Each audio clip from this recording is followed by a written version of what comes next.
Hey everyone, welcome back to our channel. If you're new here, please subscribe. I'd really love that if you're returning. How you doing? So what we're going to be talking about right now is something that's going to hit home with you, and I'm pretty sure that it will hit home with you. If it doesn't, then wow.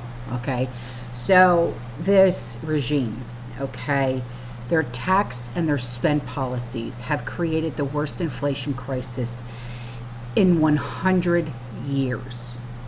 Food prices are more than 20% higher than they were when 45 was in office. Americans are working multiple jobs and still just scraping by. There's a woman in Philadelphia who was fighting back tears as she was describing how the inflation crisis is killing us without killing us. Watch this with me, will you? How hard has inflation hit you? It hit me hard. It's hitting me hard. Who do you blame for it? I blame the federal government at this point. If a working class mom who works as a paralegal cannot buy a $2 bell pepper because it's now $5, imagine a mother living on food stamps.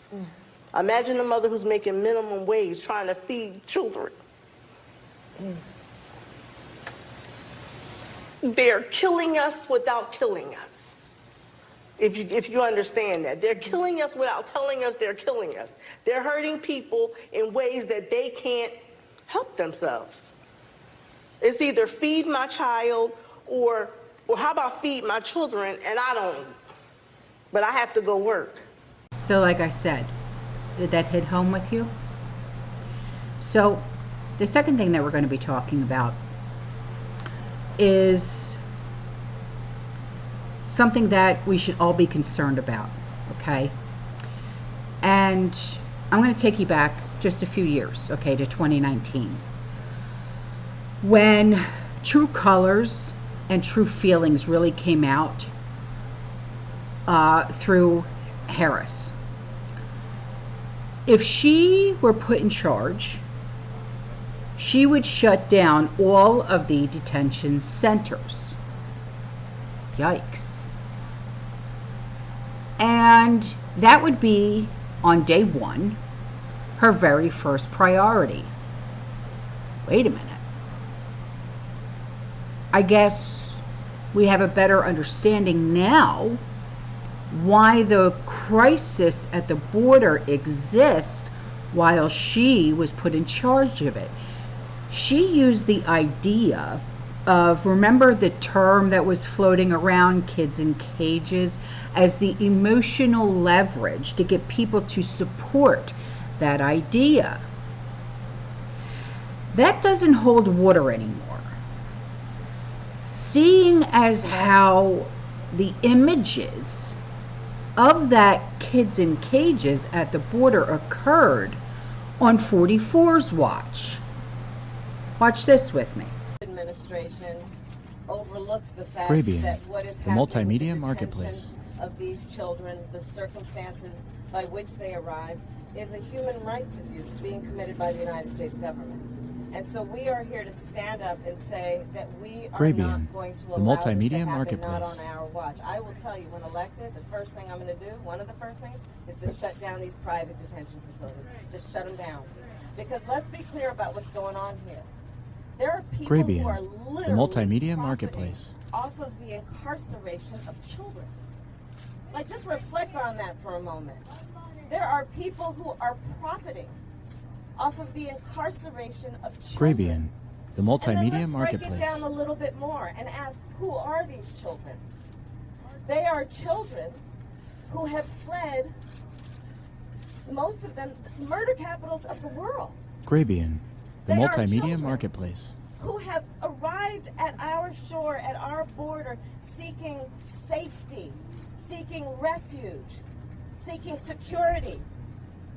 And we pride ourselves the on the multimedia strength of our marketplace. nation. Well, part of the strength of our nation is supposed to be that we have strong arms, which will embrace and protect. So the statement completely contradicts her recent push to appear as a candidate who wants a secure border. So somebody asked her, when you become president, would you be committed to close the detention center? She said, absolutely, day one. So the detention centers are currently used to hold non-citizens who are subject to mandatory detention, or those that ICE determines that are a public safety or flight risk during the custody determination process. But she wants to release them into the public. Watch. Hi, my name is Sally Hartman. I'm a volunteer with the Center for Worker Justice. I want to know, when you become president, would you be committing to close immigration detention centers? Absolutely, on day one. On day one. And thank you.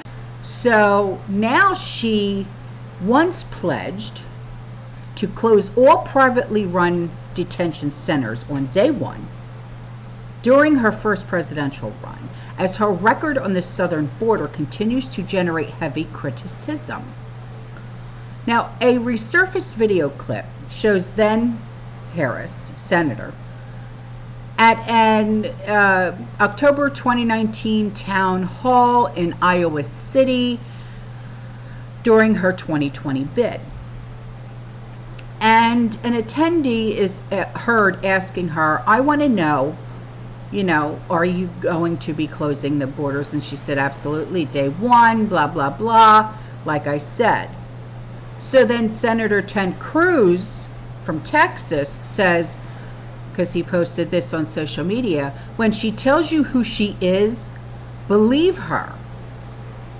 So as of July of this year, the fiscal year that is, more than 37,000 of them have been held across 18 of these detention centers, facilities, whatever. And that's according to ICE data. And just over 10,000 of them have criminal records, while about 4,600 of them have pending charges against them. Now, on Monday, ICE announced several arrests, including the deportation of a Brazilian man who was wanted for attempted murder, who was caught, then released at the border in March. A Dominican man who was also arrested and charged with fentanyl traffic in Massachusetts after he was caught and released at the border in February.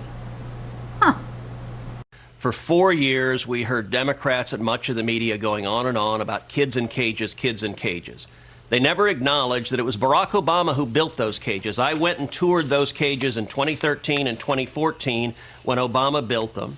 And now Joe Biden is building new cages, he's building bigger cages, and they're more full. At the Donna facility, there were children just lined up in those cages, not 6 feet apart, not 3 feet apart, not even 3 inches apart, side by side by side, in the midst of a pandemic. 10% of those kids are testing positive for COVID. And then just a couple of days ago, I went to another detention facility the Biden administration had stood up in downtown Dallas, the K. Bailey Hutchison Convention Center. A giant room. It is the size of 3.5 football fields, to give you a sense of the scope. And the room is filled with nothing but cots lined up one after the other, 2,200 cots, all in a row, all filled with teenage boys aged 13 through 17, just one slice of the children who are suffering, who are being brought in by human traffickers, who are being abused, who are being sexually abused. And all of that's the direct result of Joe Biden's political mistakes. So this is what is to come. More uncertainty, more stress, more fear, more crazy, more everything. Unless, by the grace of God, something changes.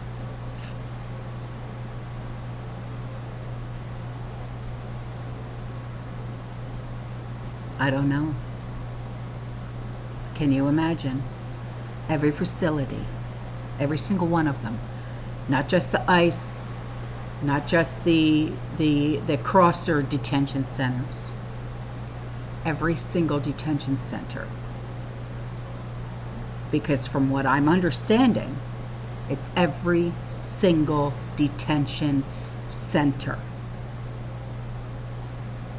That's the scariest thought that has ever crossed my mind. I hope to God I didn't read that correctly. All right, I'm out of here. I will see you in the next one. You stay safe, you stay positive, you keep prepping. And as always, fearless.